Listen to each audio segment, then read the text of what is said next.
at precisely 9:15 a.m. On January 20, 2026, the machinery of the British monarchy did what it has always done best in moments of quiet rupture. It moved without spectacle, without flourish, and without apology.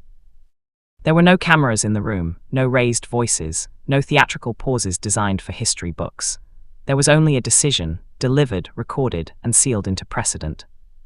This great inheritance, and of the duties and heavy responsibilities of sovereignty, which have now passed to my beloved duty, the words, spoken earlier that day by Prince William in a separate public context, would soon be echoed privately in a far more consequential way.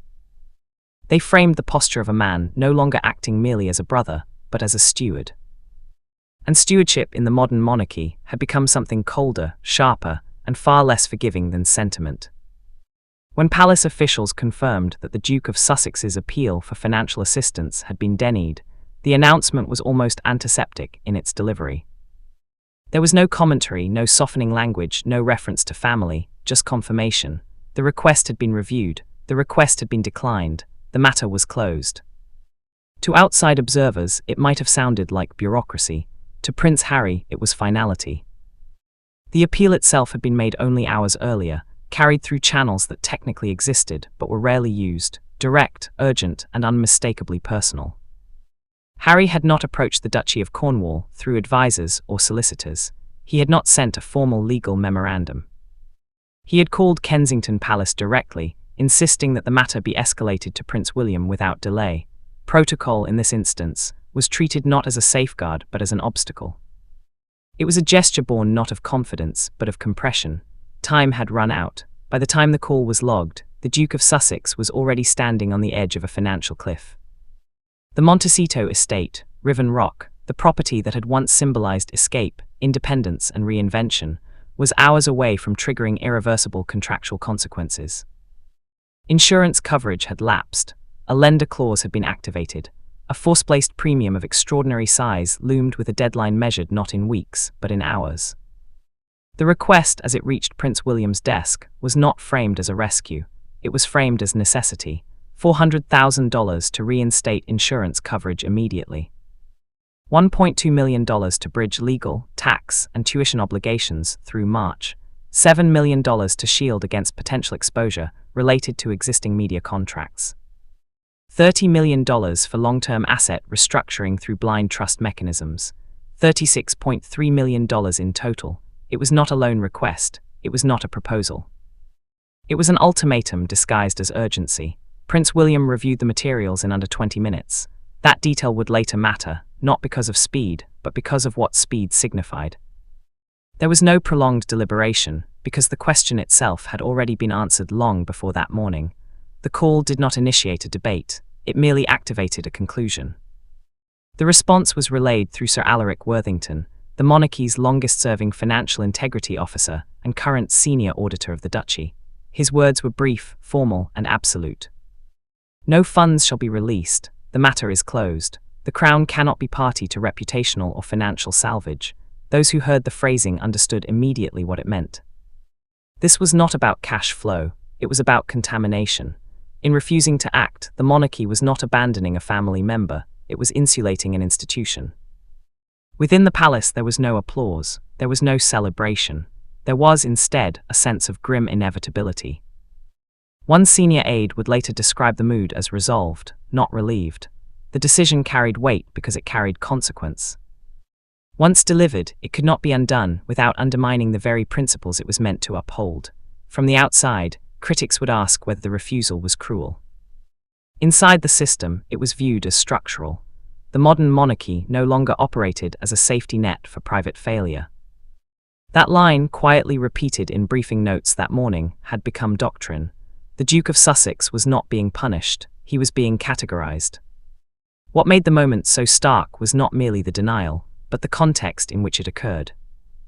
Prince William was not yet crowned king, but under the January 1 delegation of duties, he was acting sovereign in all but name. His authority that morning was not symbolic, it was operational. And every operational decision, particularly those involving money, carried implications far beyond family dynamics. The monarchy had learned, painfully and publicly, what unchecked accommodation could do. It had learned it through scandals, settlements, and eroded trust. It had learned it through decades of explaining why private indulgence should not be mistaken for public duty. And it had learned, above all, that once an exception is made, it becomes a template. Harry's request was not evaluated in isolation. It was measured against precedent, policy, and political reality, against parliamentary oversight, against public perception, against the fragile legitimacy of an institution that now survived less on mystique and more on discipline. From William's perspective, the question was brutally simple. If the duchy intervened now, what would it be intervening in? A private mortgage, a lapsed insurance policy, a chain of commercial decisions made outside royal service, media contracts negotiated for personal gain, legal exposure generated by private ventures. None of it could be plausibly framed as sovereign duty. All of it carried reputational risk. To fund the request would not have been an act of brotherhood, it would have been an act of endorsement. That line could not be crossed. As the refusal was logged and transmitted, Prince Harry was already preparing to escalate. The denial from William did not end the effort, it redirected it. Within hours, Harry turned to the one figure he believed might still intervene, his father. King Charles III had, until that point, remained publicly silent. Privately, however, silence did not mean inattention. The king had been briefed on the request almost simultaneously with William. He had also been briefed, extensively, on the circumstances that preceded it. When the response came from Sandringham later that morning, it arrived not as a phone call, but as a letter. It bore the royal seal, it was co-signed by Princess Anne, and it contained 5 lines. There will be no duchy funds, no grace and favour extensions, and no further institutional correspondence regarding the Montecito property. The matter is concluded. I recommend liquidation at the earliest window. The language was unmistakable. This was not advice, it was instruction, not personal but procedural, not emotional but definitive. For Prince Harry, the letter marked the severing of the last remaining tether to institutional support.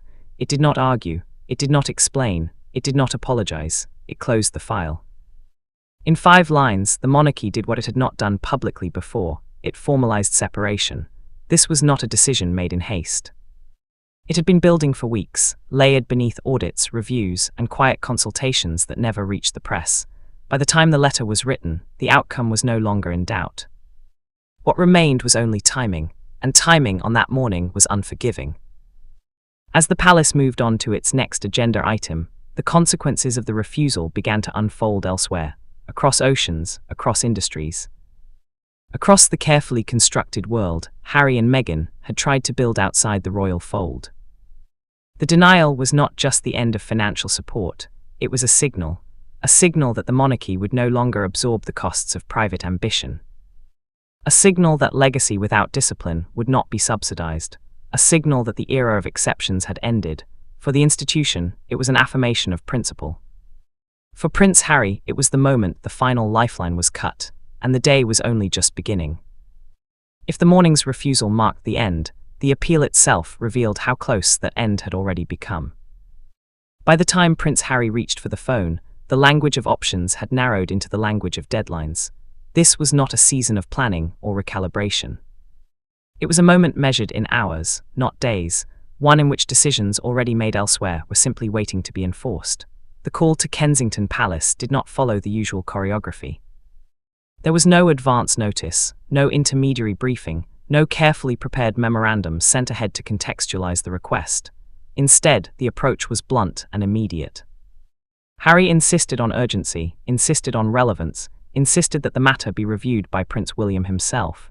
That insistence alone signaled distress. Royal protocol exists not merely to preserve hierarchy, but to slow impulse. It forces distance between emotion and authority. To bypass it is to admit that time has run out. And Harry, according to those who logged the call, spoke not as a negotiator, but as a man attempting to outrun a clock he could hear ticking. The appeal, when formalized for review, was laid out in numbers. $400,000 to secure an emergency, force-placed insurance policy, non-negotiable, non-refundable, and required within 48 hours. Without it, the mortgage lender would have legal grounds to initiate foreclosure proceedings, regardless of payment history. $1.2 million to cover near-term obligations already in motion. legal retainers, tax liabilities, tuition commitments, and operational expenses that had accumulated through the first quarter of the year.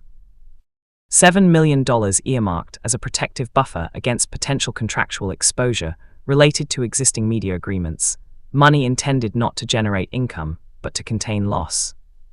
And finally, $30 million designated for what the request described as long-term asset shielding and restructuring, to be routed through blind trust mechanisms designed to separate personal finances from future volatility. Together, the figure reached $36.3 million.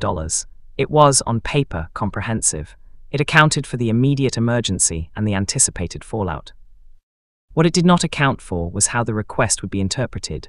Within the Duchy's financial offices, the figures were not read as a plan for recovery. They were read as an inventory of collapse. Each line item corresponded to a failure already incurred, insurance lost, cash depleted, legal exposure mounting, commercial partnerships destabilized. The proposed restructuring was not preventative, it was remedial.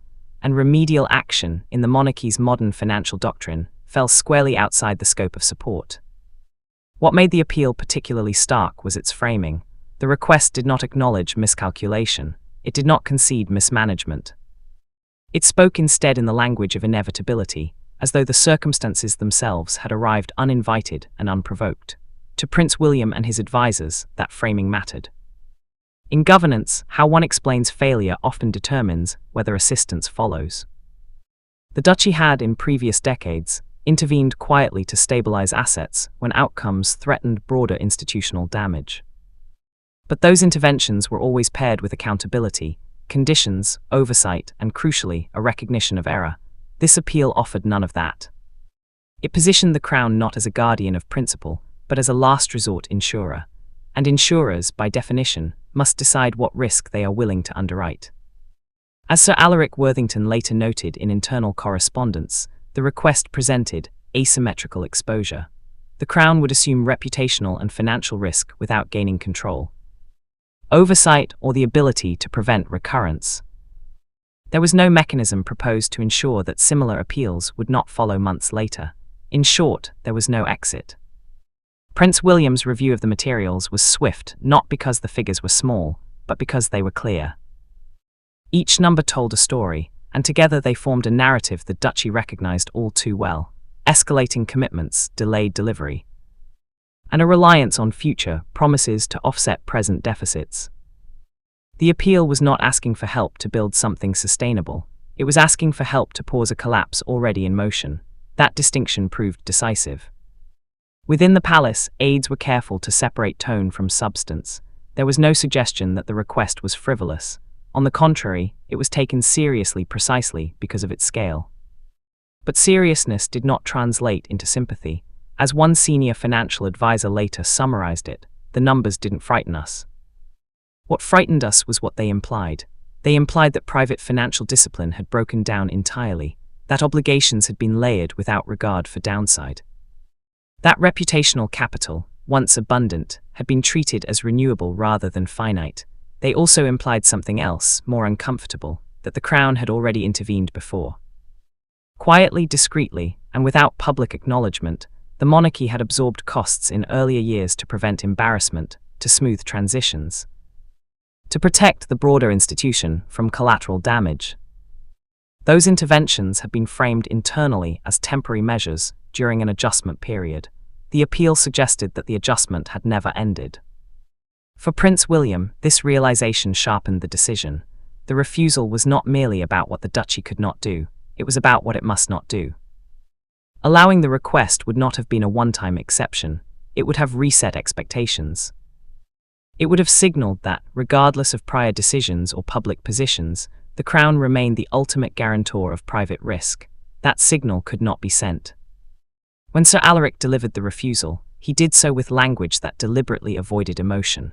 There was no moralizing, no lecture, no reference to family. The words were institutional because the decision was institutional. No funds shall be released, the matter is closed. The phrase, the matter is closed, was not rhetorical, it was procedural. It meant no reconsideration, no appeal, no alternative pathway through subsidiary trusts or discretionary channels. It meant the decision had been logged, approved, and insulated from reversal. For Harry, the impact was immediate. The refusal did not merely deny money, it removed time. Without the emergency insurance premium, the lender's default clause would activate. Without that premium, negotiations would cease. The appeal had been his attempt to buy breathing room. Its failure compressed everything that followed. Within minutes of receiving the response, Harry pivoted to escalation. If William would not intervene as steward, perhaps his father would intervene as king. That hope, however, rested on an outdated understanding of how power now functioned inside the monarchy. King Charles III did not operate as a counterweight to William's authority. He operated as its anchor. The delegation of duties enacted at the start of the year had been explicit. Operational decisions would be unified, not competing. There would be no private reversals, no dual channels. By the time Harry's appeal reached Sandringham, it arrived not as a plea awaiting judgment, but as a case already assessed. The king's response, measured, formal, and devastatingly brief, confirmed that reality. There would be no backdoor, no softening, no paternal override. The appeal had failed not because it was too large, but because it arrived too late, framed in the wrong language, and directed at an institution that had already decided what it could no longer afford to be. As the day progressed, the implications of that failure began to ripple outward. Financial institutions adjusted their posture. Advisors recalculated risk. Partners who had been waiting to see whether the Crown would intervene began, quietly, to withdraw. The appeal, intended as a lifeline, became a signal of vulnerability. And in systems governed by risk, vulnerability spreads fast. By evening, the focus would shift away from the palace entirely, to Hollywood, to contracts, to alliances that had once seemed secure. But the collapse of those relationships would trace back to this moment, this call, this refusal. Because when the Crown declined to act, it did more than withhold funds, it withdrew its shadow. And without that shadow, everything else stood exposed. Dated January 18, 2026, and issued without ceremony, the notice arrived from the Sussexes, homeowners' insurance provider, with language as impersonal as it was lethal. Coverage was terminated effective immediately. The reason cited was non-compliance with updated risk mitigation requirements amid heightened wildfire exposure across Santa Barbara County. There was no grace period, no extension, no appeal window wide enough to matter. In California's luxury property market, insurance is not a formality, it is a keystone. Without it, mortgages do not merely wobble, they fail. Riven Rock sat in one of the most scrutinized fire corridors in the state. Years of drought, wind pattern shifts, and increasingly aggressive wildfire models had transformed underwriting from a passive checkmark into a dynamic, continuously monitored risk assessment. Insurers now demanded compliance updates not annually, but in real time. Vegetation clearance, infrastructure hardening, emergency access certification, and fire suppression readiness. Failure to comply was no longer treated as oversight, it was treated as exposure.